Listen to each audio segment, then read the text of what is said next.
Kaulah Tuhan yang berjanji menjagaiku siang malam di hidupku, selalu sertaku, aman jalanku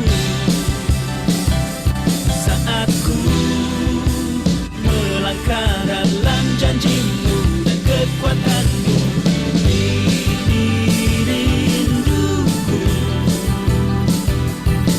selalu berada di dalam baitmu. Angkat suaraku, kau gunung batu, kota bentengku. Ku mau memuliakanmu seumur hidupku.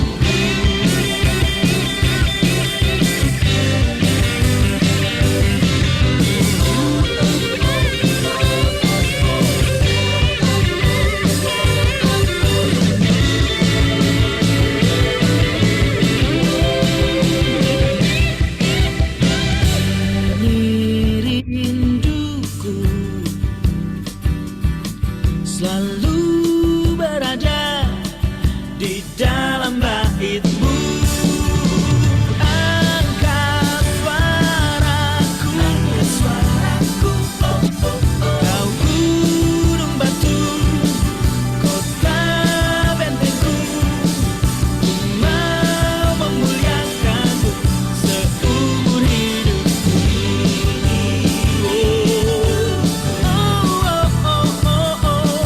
Selalu berada di dalam baitmu. Angkat suaraku, kau gunung batu, kota bentengku. Ku mau memuliakanmu seumur hidupku. Seumur hidupku. Seumur hidupku.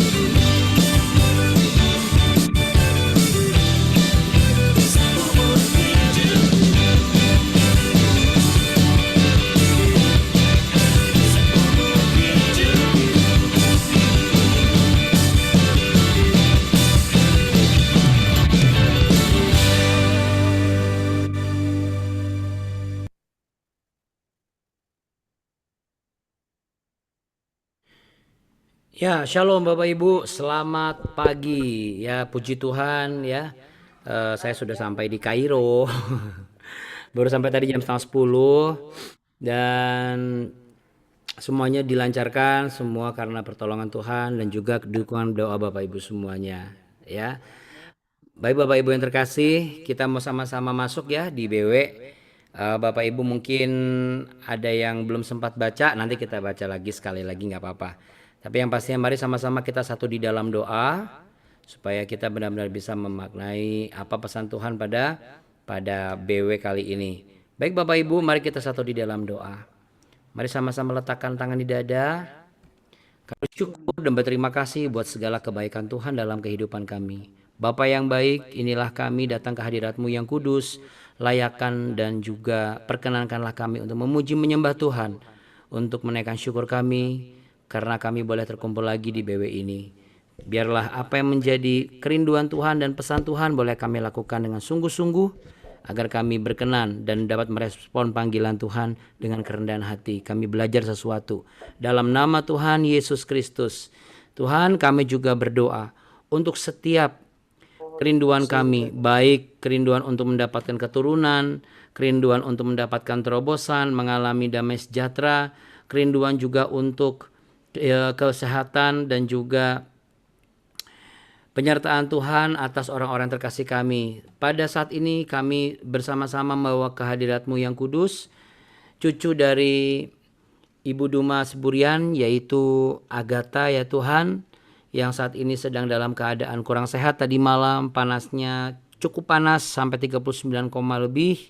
Tuhan Yesus, kami mau sepakat mengatakan, bukankah firman-Mu berkata agar di bawah nama Tuhan Yesus Kristus bertekuk lutut segala kuasa di atas bumi, di bumi, dan di bawah bumi. Untuk itu kami bersepakat mengatakan bahwa oleh bilur-bilur-Mu ya Tuhan Yesus, Agatha disembuhkan, panasnya turun, sehingga dijauhkan dari ancaman demam berdarah atau sakit tipes atau apapun yang mungkin mau mencoba melemahkan tubuhnya. Kami percaya Tuhan, ketika kami mengatakan dalam nama Tuhan Yesus, maka bertekuk lutut segala sakit penyakit, segala kuasa sakit penyakit itu di dalam nama Tuhan Yesus Kristus. Penyakit itu tidak bisa menguasai tubuh Agatha lagi. Dan kami yakin ya Tuhan, bahwasanya untuk selama-lamanya kasih setia Tuhan buat kami, terlebih lagi untuk kami yang setia berharap kepada Tuhan dan merespons apa yang menjadi tanggung jawab kami. Dalam nama Tuhan Yesus Kristus. Haleluya. Mari sama-sama katakan amin. Amin. Puji Tuhan. Baik, Bapak Ibu yang dikasihi Tuhan Yesus Kristus, saya sudah share ya Bapak Ibu ya. Untuk itu mari sama-sama kita naikkan pujian ini. Kita mau katakan dulu bahwa Bapakku baik, sangat baik, teramat baik, selalu baik, selamanya baik, Yesus Kristus Tuhan.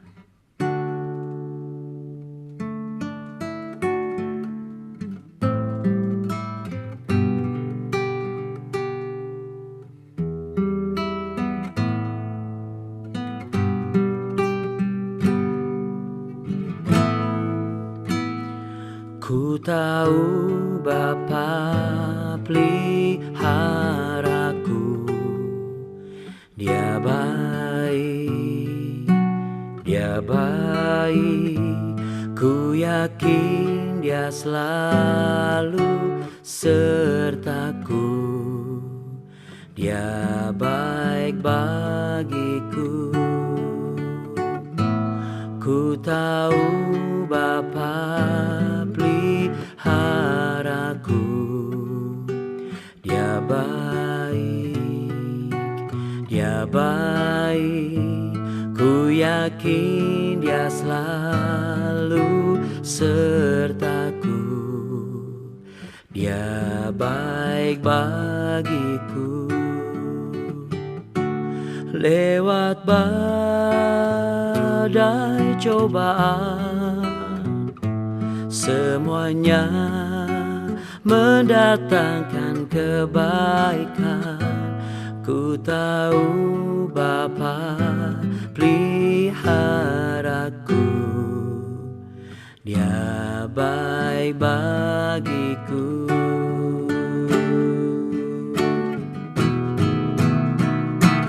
Ku tahu Bapa peliharaku, Dia baik, Dia baik. Ku yakin Dia selalu sertaku, Dia baik bagiku. Lewat badai cobaan, semuanya mendatangkan kebaikan. Ku tahu Bapa peliharaku, Dia baik bagiku. Oh, Kau baik bagiku Bapa. Pemeliharaanmu sempurna. Terima kasih Tuhan. Kita mau naikkan pujian sekali lagi Bapak Ibu. Ku tahu Bapa peliharaku, Dia baik, Dia baik. Ku yakin Dia selalu sertaku, Dia baik bagiku. Amin. Lewat badai cobaan, semuanya mendatangkan kebaikan. Ku tahu Bapa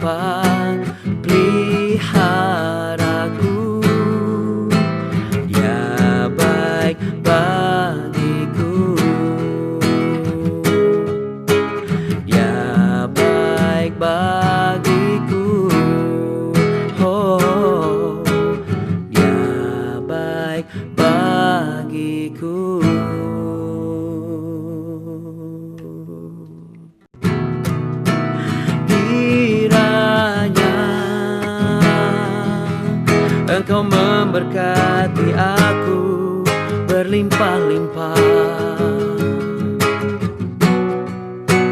dan memperluas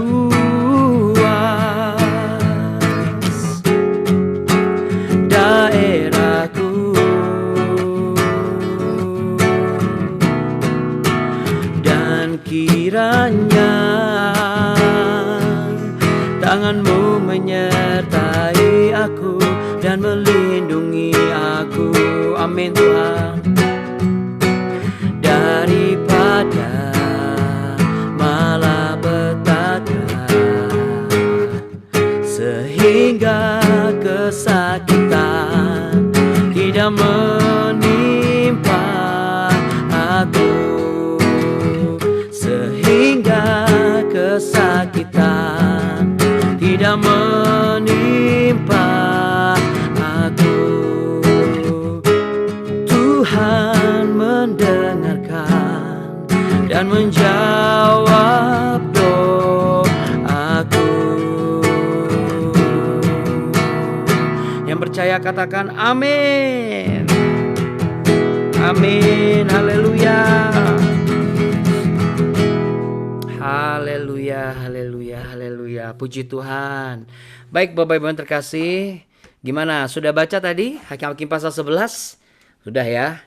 Ya, 1 sampai 11 ya Bapak Ibu. Oke. Jadi kita kan kemarin sudah bahas tuh mengenai Abimelekh, lalu kemudian sampai kepada Tola dan juga Yair ya. Dan sekarang kita masuk ke Yefta dan Gilead ya. Mungkin ada baiknya kita juga baca dulu kali ya, karena mungkin ada yang belum sempat baca. Di Hakim-Hakim pasal 11 ayat 1 sampai 11, kita baca sekali lagi nggak apa-apa ya, supaya ngerti, karena terkadang kita harus baca berkali-kali supaya kita bisa mengerti dan memahami ada makna apa lain lagi selain satu makna, dua makna gitu ya, supaya benar-benar maksimal. Demikian ada tertulis kisah Yefta dan Gilead. Adapun Yefta orang Gilead itu adalah seorang pahlawan yang gagah perkasa. Tetapi ia seorang perempuan sundal. Ayah Yefta ialah Gilead. Juga istri Gilead melahirkan anak-anak lelaki baginya. Setelah besar anak-anak istrinya ini, maka mereka mengusir Yefta. Katanya kepadanya, engkau tidak mendapat milik pusaka dalam keluarga kami, sebab engkau anak dari perempuan lain. Maka larilah Yefta dari saudara-saudaranya itu dan diam di tanah Tob. Di sana berkumpullah kepadanya petualang-petualang yang pergi merampok bersama-sama dengan dia. Beberapa waktu kemudian Bani Amon berperang melawan orang Israel, dan ketika Bani Amon itu berperang melawan orang Israel, pergilah para tua-tua Gilead menjemput Yefta dari tanah Tob. Kata mereka kepada Yefta, mari jadilah panglima kami dan biarlah kita berperang melawan Bani Amon.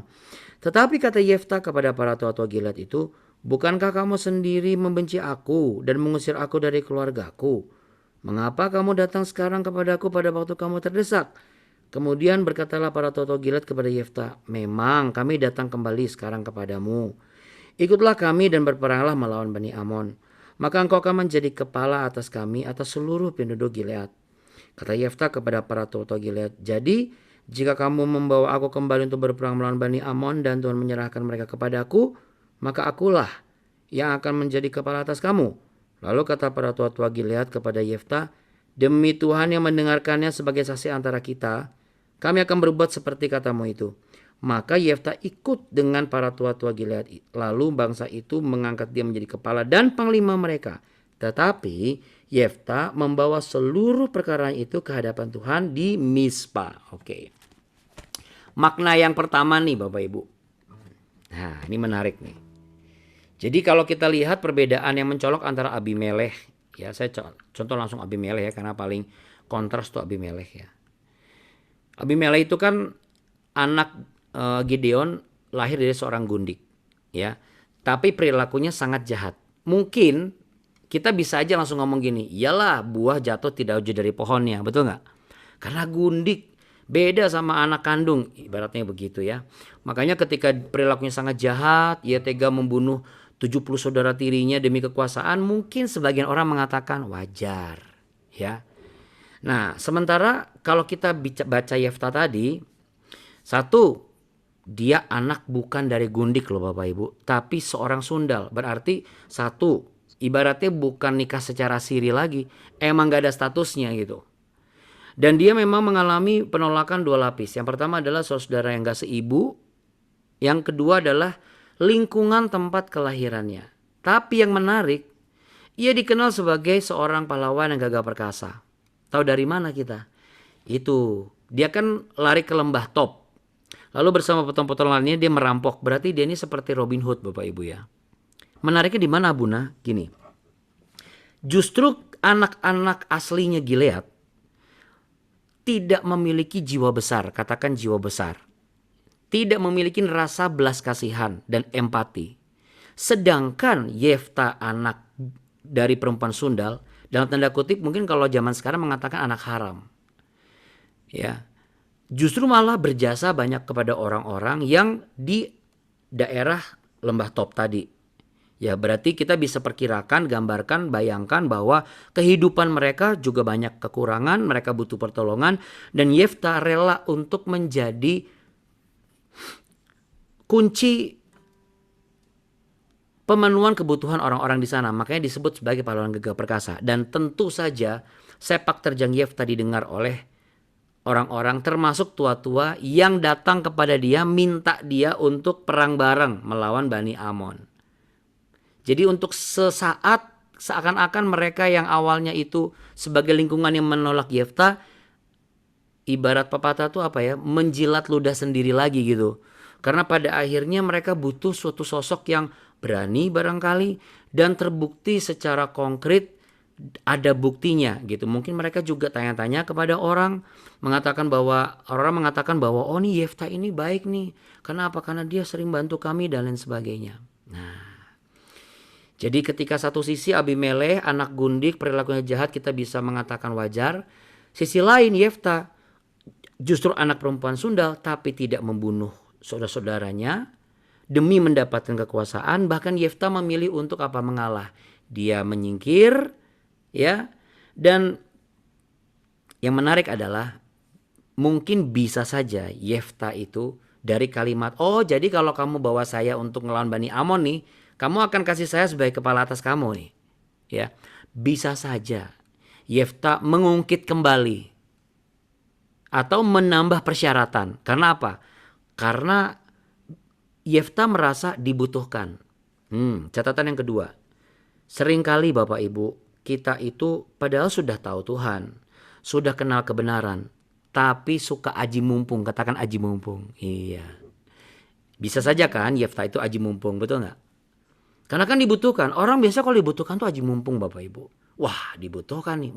Langsung request ini, request ini, request ini, request ini. Kenapa? Karena dia tahu kalau misalnya dia tidak membantu, orang-orang ini kan nggak bisa. Siapa lagi yang akan memimpin? Tapi Yefta tidak mengambil keuntungan itu yang pertama. Yang kedua, aji mumpung yang kedua adalah biasanya dari apa? Usia. Rata-rata biasanya nih yang sering terjadi nih, mohon izin maaf. Karena saya pernah jadi youth pastor dulu, sebelum jadi menjabat dan dipercaya bersama Abuni untuk wakil gembala ya, sebelum kami merintis OIC.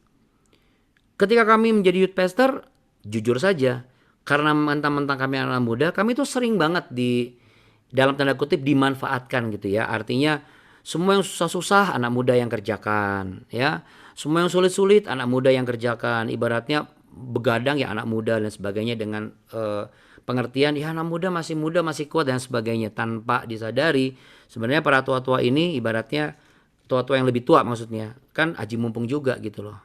Ya, posisinya aji mumpung juga. Kenapa? Karena membutuhkan tenaga. Bisa saja kami waktu itu, ya tapi sediain dong makanan atau apa. Tapi puji Tuhannya kami enggak ya. Dan saya ketika baca ini saya bersyukur, wah untung saya waktu itu enggak ibaratnya boleh deh Pak Gembala tapi traktir makan ya. Misalnya gitu kan, biasa kadang-kadang anak muda suka gitu ya. Traktir makan ya gitu. Nah, tapi saya melihat Yefta ini bijak sekali ya, katakan bijak.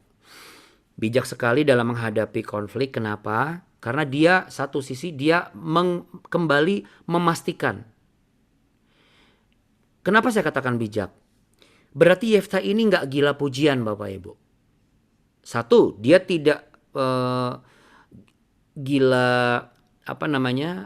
kesempatan ketika dia tahu orang membutuhkan dia aji mumpung. Jadi minta fasilitas, dia nggak gitu. Atau yang kedua, yang berikutnya yang ketiga, dia pun tidak gila hormat. Tetapi dia hanya memastikan, mengkonfirmasi. Dia nggak langsung mengatakan iya loh. Jadi dia ngulangin lagi perkataan para tua-tua tadi kan. Jadi kalau saya ikut perang sama kamu, berarti kamu akan menjadikan saya kepala atas kamu. Sampai si tua-tua ini mengatakan, ya udah, pokoknya demi Tuhan Allah yang hidup, kami akan melakukan persis seperti yang kamu bilang tadi. Ya, bisa saja ya. Saya katakan bisa saja. Para tua-tua ini juga mungkin tidak sepenuhnya hati untuk mengatakan itu. Kok Abuna bisa melihat seperti itu? Karena kalau mereka ini sepenuh hati, kenapa mereka menggunakan kalimat seperti yang kamu katakan tadi? Kan yang ngomong pertama para tua-tua bukan? Iya kan? Kan bukan si Yefta yang meminta bahwa saya akan ikut tapi kamu jadikan saya sebagai kepala atas pasukan kamu, ya kan, nggak gitu. Ketika Yefta mengkonfirmasi ulang, si tua-tua ini mungkin mikir dua kali. Awalnya berarti mereka mau memanfaatkan Yefta. Ternyata Yefta malah mengkonfirmasi ulang supaya jelas. Nah, ini juga pembelajaran Bapak Ibu.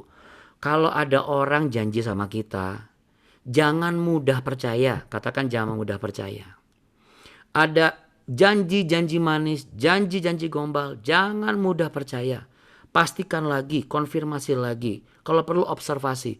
Ini orang ngomong bener apa enggak sih? Mereka ini punya kapasitas enggak untuk ngomong ini? Ya. Supaya apa? Supaya kita tidak terjebak dalam situasi yang salah. Yang menarik adalah, ini pembelajaran yang keempat. Yefta setelah mengkonfirmasi, dia tidak langsung mengatakan iya. Tahu dari mana Abuna? Ayat 11 dia ngomong, tetapi Yefta membawa seluruh perkara itu kepada Tuhan. Nah, bisa saja kalimat itu diakhiri dengan begini. Dan Yefta setuju atas pernyataan tersebut dan ikut bersama dengan mereka. Sebelum Yefta, apakah Yefta ini mengikuti perkataan mereka? Atau mungkin Bapak Ibu sudah sempat baca di perikop berikutnya. Tapi kita perlu mengobservasi bahwa jeda di antara itu bisa saja Yefta langsung mengatakan iya. Kan udah jelas. Sudah 2 kali dia pastikan. Tapi dia kembalikan, dia bawa lagi perkaranya kepada Tuhan. Berarti Yefta melakukan sesuatu. Apa itu? Berdoa. Katakan berdoa. Iya. Nah, ada banyak orang yang berdoa itu cuma sebelumnya. Jarang orang berdoa itu di tengah-tengah proses. Ketika dia merasa sebagai manusia yang berkapasitas mampu untuk mengambil keputusan, biasanya jarang sekali untuk membawa perkara itu kembali kepada Tuhan. Biasanya membawa perkara kepada Tuhan itu ketika ada masalah. Tapi ini kan sebenarnya gak ada masalah. Jadi ini hal yang luar biasa. Yefta tidak membalas dendam, artinya tidak, kamu ini tadi aja bilang saya nggak punya hak dan segala macam, kamu juga nggak adil sama saya, sampai Yefta tidak mengungkit itu. Nah, barangkali nih Bapak Ibu, mungkin sering kali terjadi atau mungkin hari ini ada hal yang akan terjadi seperti ini. Orang yang awalnya menolak Anda, lalu Anda dipanggil lagi. Apa yang harus kita lakukan? Mari kita lakukan seperti Yefta. Konfirmasi dulu. Bener nih, Bapak mau pakai saya lagi kerja di sini. Nah, sekalipun orang itu mengatakan iya. Atau bener nih Bapak mengutus saya untuk mewakili kantor. Sekalipun sudah ada hitam di atas putih iya. Jangan lupa Bapak Ibu, membawa perkara itu kepada Tuhan. Ya, ini penting sekali. Karena ada banyak orang udah keburu senang. Betul nggak? Sama ketika misalnya Anda ke dokter. Lalu tiba-tiba dokter mengatakan, wah kayaknya hamil nih. Misalnya ya, ini mohon izin maaf. Jangan mudah langsung percaya dan senang dulu. Tapi bawa perkara itu kepada Tuhan. Sekalipun setelah itu kita memang mengikuti alur dan prosedur secara apa yang dikatakan oleh dokter. Tapi kita tetap bawa perkara kepada Tuhan. Berarti kan antara tindakan kita sebagai manusia ataupun keputusan Tuhan yang pada akhirnya, di tengah-tengahnya itu masih ada proses yang harus kita lakukan. Yaitu apa? membawa seluruh perkara kembali kepada Tuhan. Karena apa? Karena biasanya orang membawa kepada Tuhan itu satu tadi seperti saya bilang ada masalah, atau ketika dia sudah mengatakan iya, dikerjakan, dilakukan, terus tiba-tiba gagal. Baru bawa perkara kepada Tuhan. Tapi Yefta tidak. Dia tidak memikirkan dan belum terpikirkan akan menjawab iya. Berarti Yefta ini pribadi yang selalu mengandalkan Tuhan. Berarti Bapak Ibu, Yefta ini pribadi yang tidak dipengaruhi oleh status. Ada banyak orang bisa terbuka sama Tuhan, tetapi dia ragu dengan statusnya dia. Saya bukan hamba Tuhan misalnya. Sepengetahuan saya akan firman Tuhan kan sedikit misalnya. Ya makanya kalau mau bertambah rajin ikut BW ya Bapak Ibu. Saya pun bukan karena BW-nya, tapi karena konsisten setiap pagi buka Alkitab, observasi, akhirnya dapat banyak hal yang dibukakan. Kenapa? Karena seperti janji Tuhan Yesus kan, ketika ia naik ke surga, ia akan memberikan penolong kepada kita, yaitu roh yang akan menghibur kita. Ketika kita mendapat kesusahan, ini apa sih artinya Tuhan? Kan susah hati kita kan? Tapi ketika kita mengandalkan Roh Kudus beri penghiburan. Itu apa? Disingkapkanlah rahasia-rahasia firman Allah itu. Nah, jadi demikian Bapak Ibu yang bisa saya sampaikan hari ini. Bahwa seandainya nih, Anda mungkin merasa tersisihkan dari keluarga. Keluarga tidak memandang Anda penting misalnya. Lalu tiba-tiba situasi itu berbalik. Anda dicari. Keluarga kayaknya mengandalkan Anda banget ya. Hati-hati ya. Satu, jangan aji mumpung. Yang kedua, jangan memanfaatkan situasi. Yang ketiga juga jangan keburu senang dulu. Tapi pastikan dulu. Berkapasitas enggak kalimat itu? Ya. Lalu setelah berkapasitas pun jangan lupa membawa kepada Tuhan. Jadi yang kita bawa kepada Tuhan bukan hanya sekedar kekhawatiran, masalah, sakit penyakit, atau ketidakmampuan kita.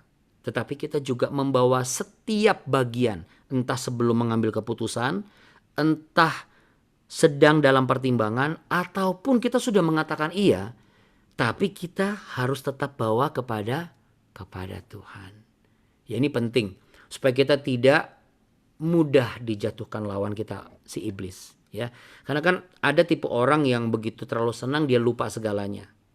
Ada juga tipe orang yang saking tahu betul bahwa dia dibutuhkan, dia malah memanfaatkan itu. Ya itu pasti oknum yang pasti. Dan itu ada di setiap lapisan. Baik itu pemimpin perusahaan atau yang kerja di perusahaan, bahkan hamba Tuhan pun termasuk juga yang digembalakan atau jemaat. Sama saja. Karena manusia kan sama saja semua. Kapasitasnya bisa melakukan dosa atau tidak melakukan dosa. Bisa melibatkan Tuhan atau tidak melibatkan Tuhan. Tapi Yefta menurut saya ini pribadi yang luar biasa. Nah, sebenarnya masih ada pembahasan Yefta yang lebih menarik lagi Bapak Ibu. Tapi saya ingin sampai di sini dulu ya. Karena besok kita masih berkesempatan untuk ketemu lagi. Sampai lusa juga masih berkesempatan sebelum saya berangkat ya. Saya melihat sepertinya nih Yefta bisa selesai nih sampai sebelum saya berangkat kembali ke Jakarta. Untuk hari ini pokoknya ingat. Kalau ada kesempatan jangan aji mumpung. Supaya apa? Supaya kita tidak jatuh. Ya, kemudian yang kedua apa? Yang kedua adalah Yefta memang keturunan perempuan Sunda. Bukan berarti dia tidak punya status secara seseorang yang berkarakter. Menurut saya banyak orang mencari atau membentuk statusnya tapi bergantung kepada bibit-bibit bobot. Apakah itu salah, Abuna? Saya tidak mengatakan bahwa itu salah atau benar. Tapi ada satu pilihan di situ. Karena kalau misalnya kita bergantung sama bibit-bibit bobot, saya rasa Yefta tidak akan mungkin jadi seseorang yang dinilai sebagai pahlawan gagah perkasa. Memang dia dikatakan ada frase merampok.